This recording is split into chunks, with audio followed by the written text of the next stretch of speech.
How's it going, everyone? Well, as you can see in front of me, I've got two of the Steyr pistols. This one being an A1, 4th generation, and this being the new A2MF, the 5th generation.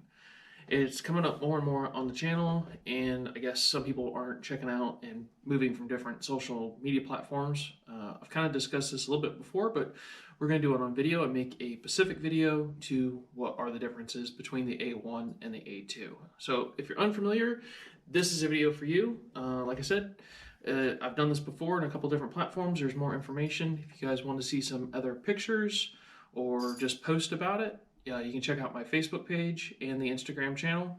I've got pictures of both and more ins and outs on some of the other key features, but we're going to go over it today on the YouTube side. So stay tuned. Let's check it out. All right, starting out with the A1 variants. Most people are familiar in the Steyr pistols that there are basically 3 different variants, but there actually are 5. But the big 3 that everybody knows about are your original M models, which were your M9, M40, and M357. Those would be your Generation 1 guns. That was before they got the designation A1. In the A1 configuration, which is this one, there are actually 3 different models. Generation 2 through Generation 4. This one being an L marked the 4th generation. If you have an M model, basically the easiest and quickest way to tell if you have a 4th generation Steyr pistol is behind the rear sight. Here at the bottom of it, you're actually going to see a pinhole. That is the upgraded fire control group. The striker, it has a roller bearing that is underneath the trapezoid sight here in the back. So that's the easiest way to tell. I've done a video on the models or on the generations, so I'll see about putting a link here in the channel, or it'll be down in the description, so you guys can check out that channel to get a more in-depth review of that one. Moving into the newest one, this is the Steyr A2MF. This has been one of the biggest jumps changing in the platform going into the 5th generation. Steyr originally started off the chassis system for the pistols. It's been all the way through all the generations. They were all movable to a point, but the MF is really where it kicked off and made the biggest leap in improvements, being that it has expandable or changeable grip panels, and then just it being the MF, which stands for multifunction or modular frame, depending on which side of the aisle you want to be on. But this here, these are both 9mm. They are both L models. And I'll kind of dive in, and we're going to talk about what's the differences between the two. We'll talk about magazines, holsters. This will be all the key points and a couple small things that are changed mechanically in the guns, and a lot of the stuff that's the same between the guns. So let's get into it. Well, you had 4 sizes of the original A1 pistol, that being the L, the M, the S, and the C model. Basically, it breaks down to the L being the largest size, which is 4.5 inches, all the way down to the C model being a compact, which was 3 inches. They basically move in half-inch increments. That's really about the biggest for the size comparison. All of these guns and the A2s were chambered in 9mm, 40, and 357 SIG. Now, the 357 SIG is kind of the oddball of the group. It was only built in the M model, except for a handful of guns. There's about 20 or so that were actually built in the L frame. And they're very, very rare. There are a few out there that are factory guns that are built that way. I kind of had a hand in helping some of those and getting some of those to the US and doing a design idea a couple years ago. But your 99% guns are all going to be 9mm and 40 caliber. But getting into what this review is about is to talk the differences between the 2 platforms when they change from the A1 to the A2. So getting into the pistol, if you're not familiar, and with the pistols, it is a modular frame. As you can see, we've got the mag out, slide open, we're good. We're going to go ahead and drop this down. The easiest way to drop this pistol down is once you've cleared it, checked it, go ahead and drop the slide. You're going to see right here underneath the disconnector, there's a little round key button. This button is actually a trigger lock. And when you get your Steyr, it comes with this little style handcuff key. This key is actually designed as a safety feature if you have to travel, and totally locks out the trigger, makes it unable to go off. It disconnects the trigger bar system inside. But there's two ways to do this. You can actually press this in, and then we can rotate down this angle here. Let's see here, I have to do it this way for the camera, and it'll pop forward. You don't have to, you can actually just depress it. We'll go ahead and lock it.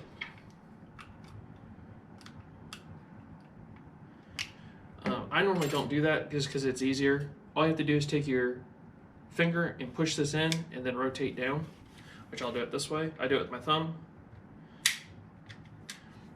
And then the slide will come off. Going into the chassis, this one's got some upgraded components. This gold bar you're seeing in the front is not standard. This is an aftermarket part. But you get into the actual chassis, the fire control group is all metal. It is all one piece and designed and can be removed from this polymer lower. Now in the A1 pistol, which will differ from the A2, the actual firearm portion is the polymer frame. The A2, they make a change. So getting into this one, but it's removable. If you wanted to do a caliber conversion to one of these guns, if you have a 9mm or had the 40 caliber, all you would need would be the upper assembly. You need the slide, your barrel, and your guide rod, and you can change this. You can take this 9mm and put it on a 40, or the 40 to the 9mm lower fire control module. That's where the integrated system originally began and started with, and it's been a little bit improved going into the MF. So we're going to leave this one separated. We're going to step over here to the MF. Now, first and foremost, you guys starting off, if you have not seen this gun before, or you haven't come across my channel before, this is a competition Steyr pistol. This is one that was I got from actual Steyr. This is gun 007. I was one of the first people to actually get one in the country. I think there was a person that won one at SHOT Show when I tabletopped the gun for the very first time. It was the first person to do so. This is the second actual gun that was given off to a civilian open market, and it's serial number 007. But with having this gun done, I then went in and did my TnSteyr slide cuts, which is here, set up for magnet porting, and I also did the top of the slide for some extra grip and the serrations. After that, this pistol is stock. That's the only modification here at the top, and this was designed for me. So, going into the A2, it breaks down the same way. Go ahead, mags out, we can see where it's at.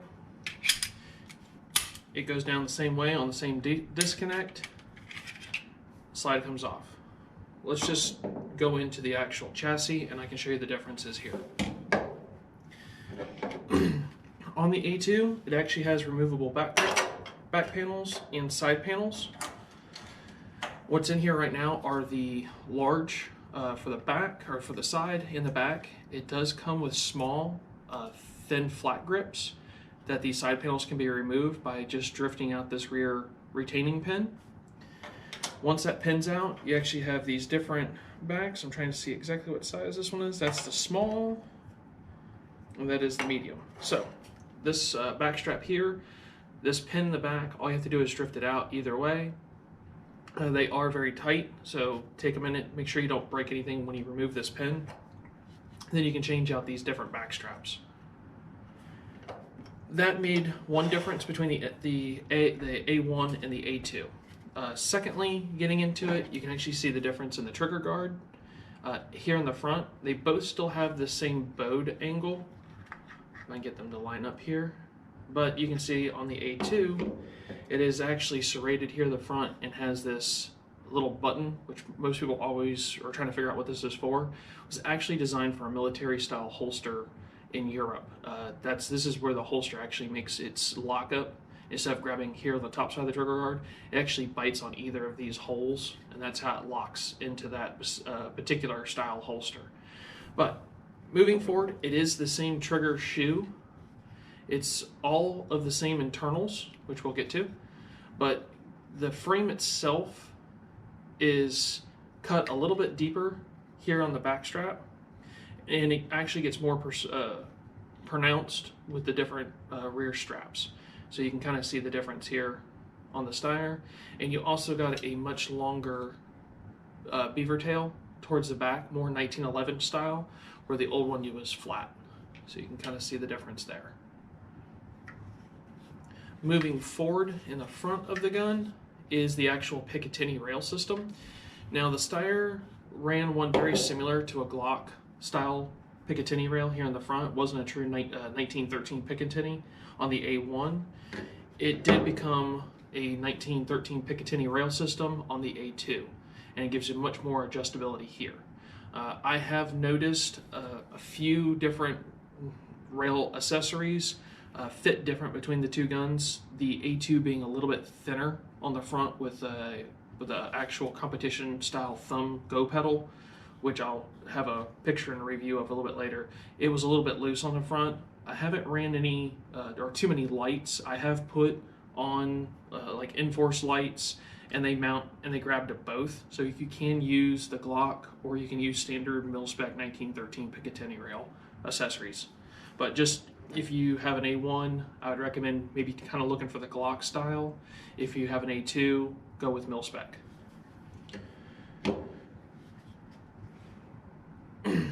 Getting into your magazine releases, they're still both ambidextrous. It is the same release on either gun. The parts are interchangeable. Going into the fire control group, what made the difference between the A1 and the A2, where I stated earlier, the actual firearm portion of an A1 is the polymer lower. It's where your serial number's at. On an A2, it is actually your metal insert. The actual fire control group is serialized. Your lower polymer is no longer. So if you ever have to ship one out or do anything, what you need to do is actually remove this metal insert, the fire control group. That's your serialized portion. And then if you wanted to have your frame stippled or Cerakoted, you wanted to send the upper out to be Cerakoted, they're just parts. So that is the actual firearm. That was a big change difference between the A1. Now, a lot of people when these first come out thought that they could just take an A1 by the bottom module grip and drop in their fire control group. That will not work. They're designed differently on the rears for them not to insert.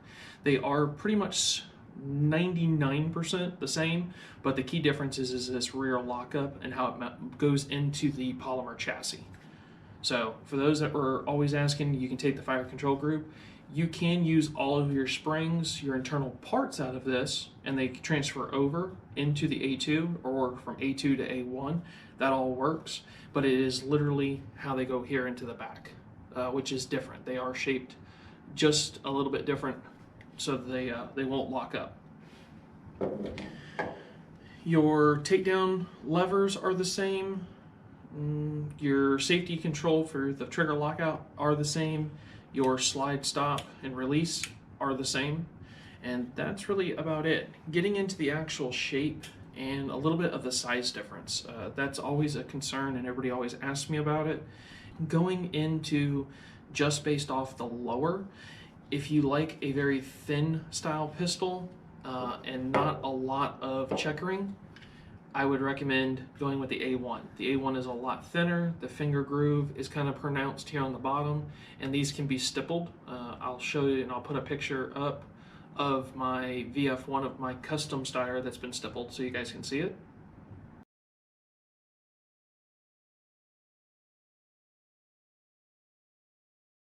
That'll give you a reference point to what one looks like.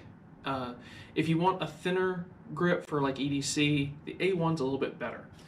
The A2, if you have really big hands with the expandable grip panels, you might like it more. If you're one that really likes the tactile feel, if you like a very grippy frame, the A2 does work better. The actual stippling that's built into the gun on either of the back straps, the side panels, the ones that I'm running, the first couple times you're going to wear it, if you do like inside the waistband or your appendix carry, you're going to rub yourself. It's kind of like having sandpaper against the skin. It takes a little time to wear the new off of it. But I like it just because I can get a much better grip angle around it.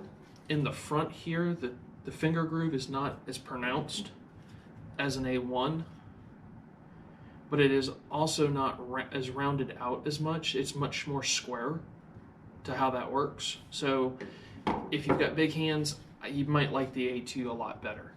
Now going into the bottom side of the Magwell, you can see on the A1, it's strictly flush. It kind of bottlenecks down.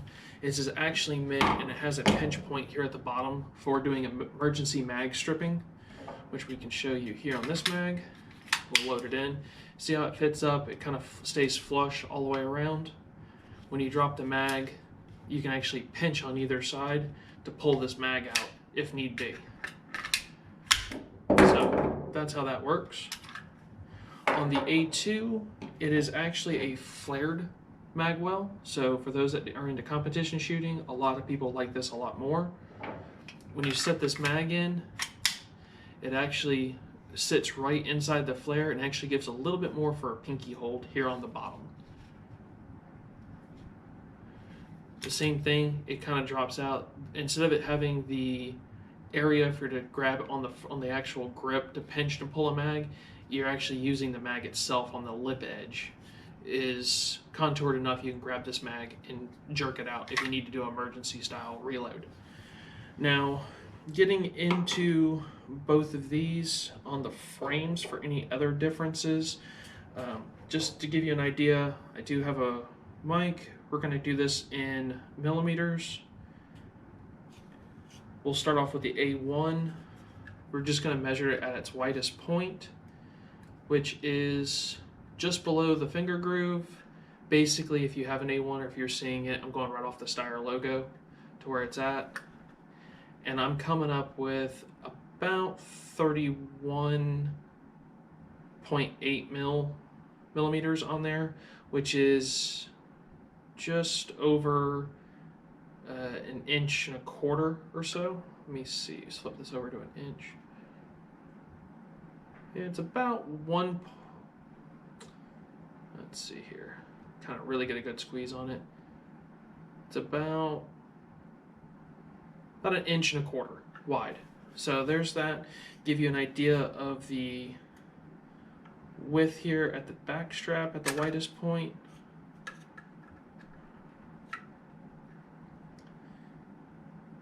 It's right at 2 inches, which will come up to about 51 millimeters.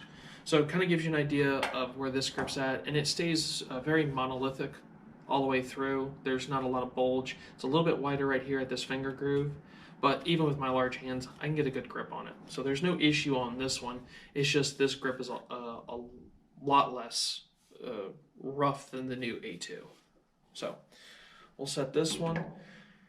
Moving into, we'll measure it in the same position, the widest point. Now remember, this does have the largest size grip panels that you can put on this, so this is as big as this gun will get. And it is measuring at about 37.5 millimeters. And it is an inch and a half wide at its widest point. Now, when we do the same thing across the front, due to the expandable back panels and the Magwell being flared, this comes up to almost 2.5 inches across here at the front. So, kind of give you an idea where that's at. Let's see, millimeters, we're about 61 millimeters. So, this grip is a lot more girthy towards the bottom and on the side wheel, but like I said, it takes up for your hand, especially if you got large hands. And these are the largest grip panels that are inside this gun. But the biggest difference, which I'll do here on the front, is I'm actually going to measure the front here, the flat part, to tell you exactly how much wider that this is. This particular is about 1.1 inches. On the A2 and on the A1 at its widest point, which would be right where the finger groove's at, is the same distance. Where this one narrows and has these nice rolled edges and kind of rolls over, it gets a little bit thinner, but at the widest point right here at this finger group is what this grip is all the way through. All right, well, let's put the grip modules away because that's really where it's at. The only other thing I can kind of tell you about, it's just a design feature. It has these cross slots here that are located. They don't really do anything. It's just an aesthetics. You still have all your same teardropped and thumb place areas on your grip. Now on the A2s, you will see there are two different A2 variants. It was just a later adapt to where the serial number's at. You'll see on this one, it only has this one cutout. On the later A2s, which for some serial import reason, they actually have two windows. So there's no difference between the guns. It was just a later version. They had to add an extra serial number or an extra stamping. So if you happen to see one that has two little cutouts, that's just the later guns. Your earlier models are here. The only other thing to really quickly tell you about is on the chassis, on the inside, you'll actually see a number, and this one says A2, and on this one, it just says 1.5. So just in case if you're trying to stuff one in there, or if you try to buy just a fire control module, the group area, depending on the two guns, that's how you tell the difference. One will say 1.5, and it'll be blank, and then the other one will say 1.5 A2.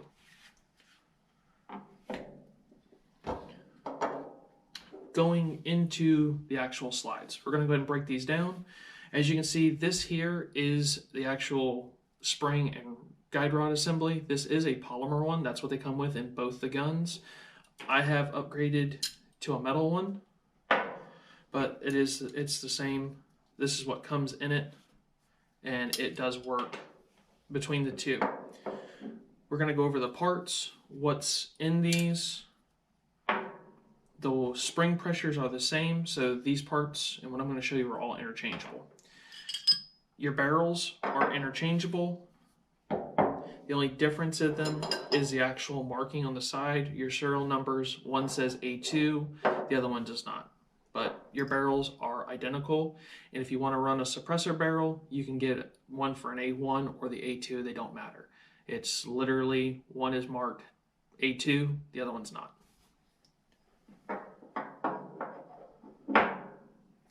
All right, let's see, we'll put this over here. Going into the actual slides themselves.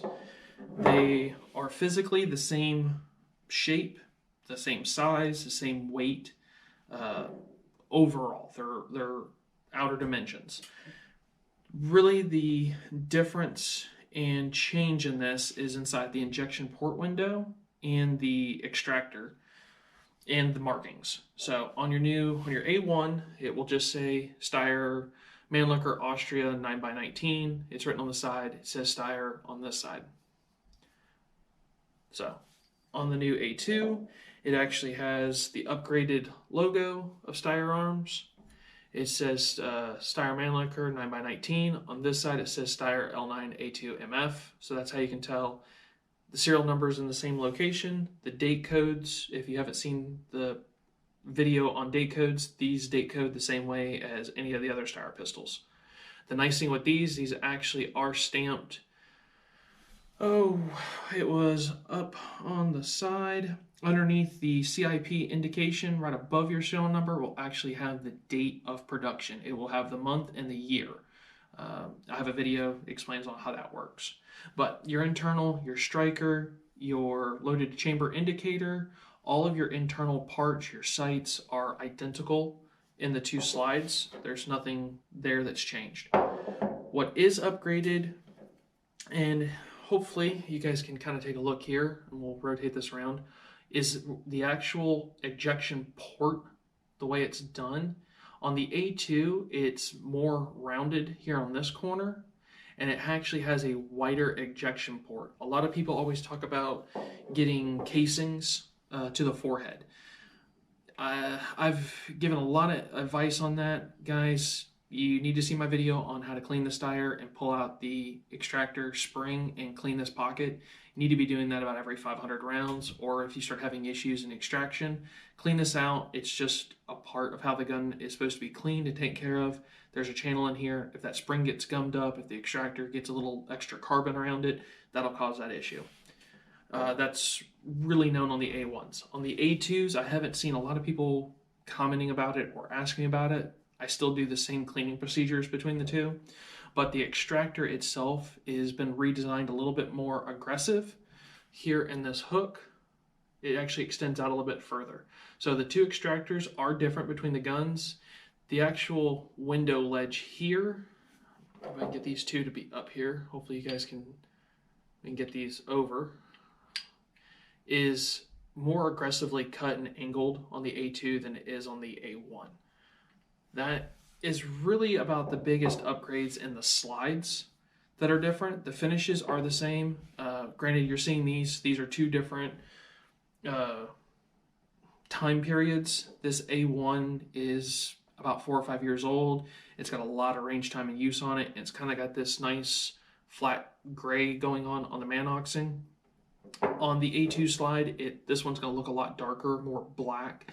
It's because this one was cut and then manoxed inside, so it actually has a double coating on it. So that's the reason this one looks a lot darker, because of my design features on it.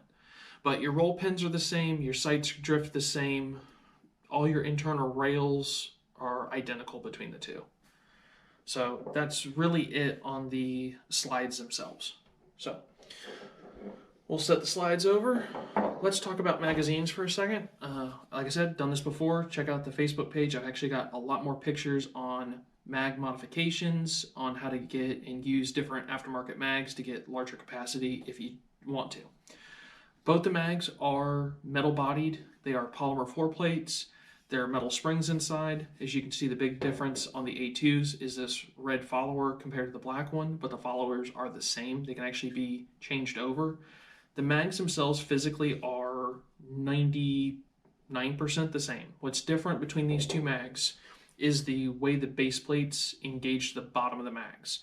You cannot take an A1 magazine lower base plate and stick it on the A2 and vice versa. They cannot be interchanged. It's literally the difference between these two mags is how these base plates go on. Now, with that being said, if you've got an A1 and you upgrade into the A2, you can run, this here's the A1, mag goes in very well. You cannot take an A2 magazine and stick it into an A1 pistol. It will not seat and go in because of the lanyard strap or stock strap here in the back. The only way to make this magazine function in an A1 is to actually modify your lower grip. If you wanted to do so, you would have to flush cut and remove some of the grip module itself off an A1 to get these mags to seat. And depending on what gun you had, would be, you know, like an M or a C, would be how much more you have to cut of the A1 to get this magazine to go in. But it stops about ½ an inch before seating all the way. And this is a really good indication since it's open. It totally does not fit, does not even hit the magazine release. So A2 mags will not work in your A1. But your A2 will take A1 magazines. The only issue that I've come across with these, and I get calls all the time, is the mags won't drop freely. Yes, for some reason, they don't want to drop all the way out. They get a little hung up. I've noticed with mine, due to skin oil, just going in and out of holsters, they kind of get sticky. Sometimes they get just extra lubricant built up, or oil and grease, they get gummed up on there.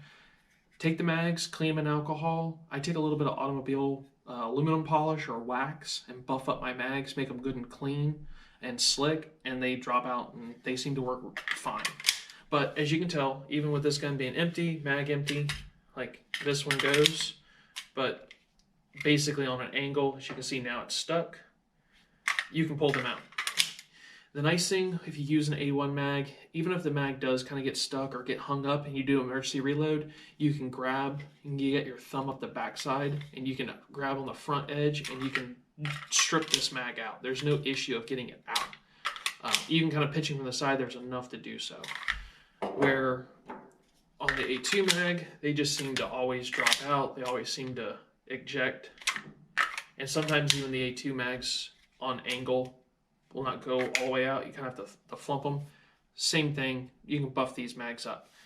The A2 mag itself kind of has a duller finish, flat, where the A1s have this gloss. So that might be just a difference in the Manox coating or how much, you know, extra heat they've gotten. But they will go that way. So your A1 mags will work in A2s, but not A2 mags in the A1. So let's go ahead and put these back together, and we'll talk about some holsters and anything else I can think about going over the top. Like any of my videos, if you have questions, you see something you want a more specific answer on, or something I might have forgotten or didn't cover, leave a comment, we'll get to it.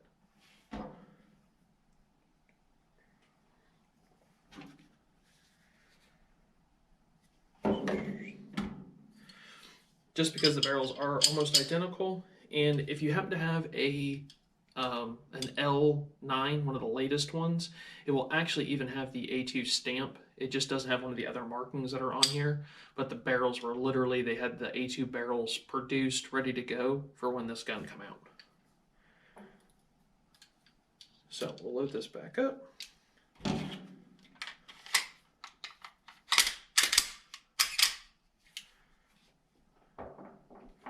A1 back in operation. For round count, to give you guys an idea between the two guns, the life expectancy, as far as I know officially from Steyr, was not improved or decreased. I have seen Steyr pistols shoot excess of 50,000 rounds and not have any type of barrel wear or problems or need to have functioned. The manual does call for every 10,000 to 15,000 rounds to actually service and basically change out your recoil guide spring. So I would recommend every 10,000 rounds, replace the spring. It's not that expensive. You can actually get away with, if you have the metal guide rods, if you happen to get one, you can actually use Glock springs. The 9mm takes a 17 pound, and your 40 caliber springs take an 18 to 20 pound. Kind of going into this for a second, your A2MFs, as of 2021, from the last time that I actually got to speak with Steyr or do anything or was at SHOT Show, these pistols only come in 9mm, where your A1s have 3 different calibers. The A2s are strictly 9mm, and at today's date, when this video is being produced, in the first quarter of 2021, Steyr has not made any type of inclination of actually making caliber conversion kits or making any other calibers at this time. So, we'll get into, you can load this one.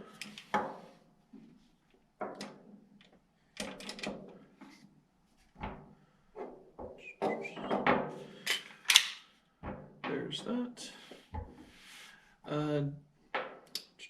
Trying to think if there's something else besides we're going to talk about some holsters. I know one thing I wanted to talk about. There's been a few people that have asked me about it. It's kind of been covered before, so you guys can tell. We loaded this one up. Here's a mag. Everything's empty and clean. A lot of people like to do press checks, and I actually just made this one do it. Since this gun's dry for filming, there's not a lot of oil on it.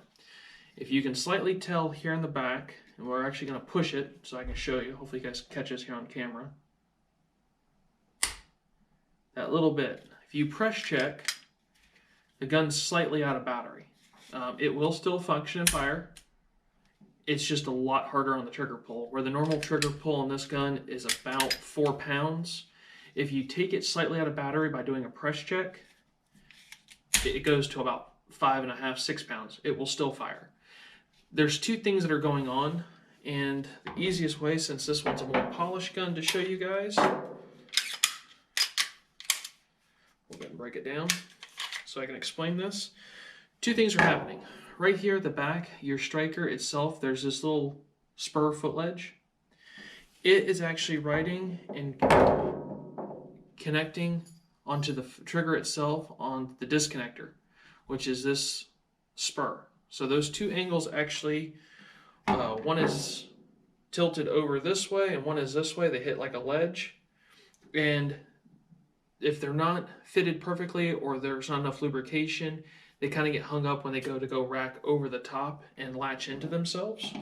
And that's how you can take a gun slightly out of battery.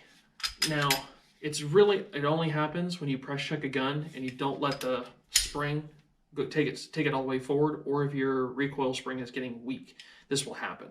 If you check out my polish videos, I actually take that out of most of the guns, and that does not become an issue anymore. But just in case, if it does kind of hang that little bit, you can just push it forward. I tell a lot of people, oil both those connection points, sit for an evening and watch a whole movie. Your choice, I would say at least an hour, and sit here and just rack the pistol back and forth and drop the slide and wear those 2 points. The faster that kind of wears in, or if you shoot, normally that will stop happening in about 500 to 600 rounds. It kind of gets worn in, it gets good lubrication on it, and it's not a big issue. But it is one thing, it's just a part of the fit and finish that if you press check, you can actually press it slightly out of battery, but the gun will still function. You just have to have a much harder trigger pull. Once it actually resets and drops forward, you go back to a really nice 4.5 pound trigger pull. So that'll kind of give you an armory tip if you want to clean up that connection point. Here on the back, like I said, you're going right after that little spur angle. You need to kind of polish it up. Good mother's aluminum polish or a metal polish of your choice will work. That's just what I use. And you're going to clean up this ramp feed right here. So that's what's happening. All right, let's show. I have this Gladius holster, and this is for an A1. Just to show you, there's no trickery into it. Gladius makes a good holster. I've had this one for 2 years, done reviews on it, carry it. I like it. I'm constantly fiddling with the belt adjustment points, but it is a good holster. Gun doesn't want to come out, but it goes in there. So if you want to know more about that holster, you can see how it works. The A2, because of the trigger guard, does not fit a Gladius holster.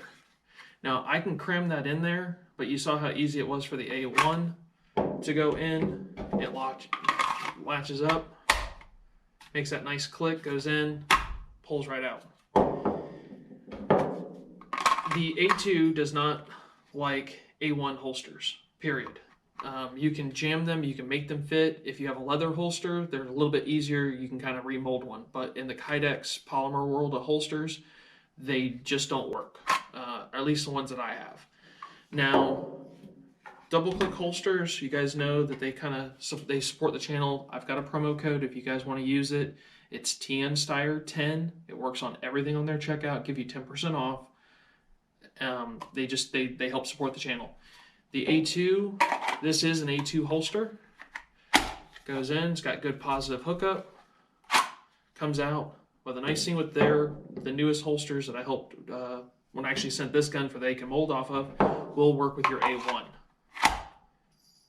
So an A1 will work in the A2 holster. All of their new Steyr holsters are actually molded off the A2, so they are forward and backwards compatible.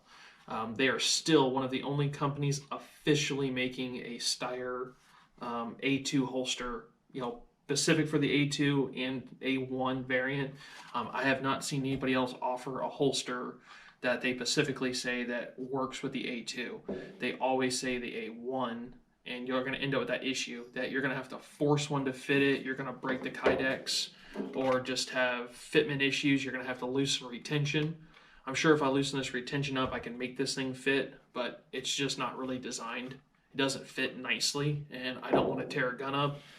In today's market, you spend $500 to $800 on a pistol. I want a holster to fit, the gun that's supposed to. That's about where we're at on those two. I'm sure there's something I've missed or kind of overlooked just because I've had these for so long. If I think about it, I'll put a comment in the lower, or we'll just make another video and we'll discuss it. So if you guys have any questions, I know this video kind of went on. Hopefully it's not super long for you, but it gives you all the information that you're looking for. So if there's something I can help you with, leave a comment, let me know. Tune in, we'll check out the next video. And 2021 is starting to look pretty good. If you're into PRS or ELD shooting, we're going to be taking some bolt actions and going long distance. So stay tuned, check us out on the channel. If there's something I can help you with, you know how to find me. TnSteyr at Facebook, Instagram, here on YouTube. If you want to talk to me personally, you can email me at tnsteyr@gmail.com. Until then, have a good one.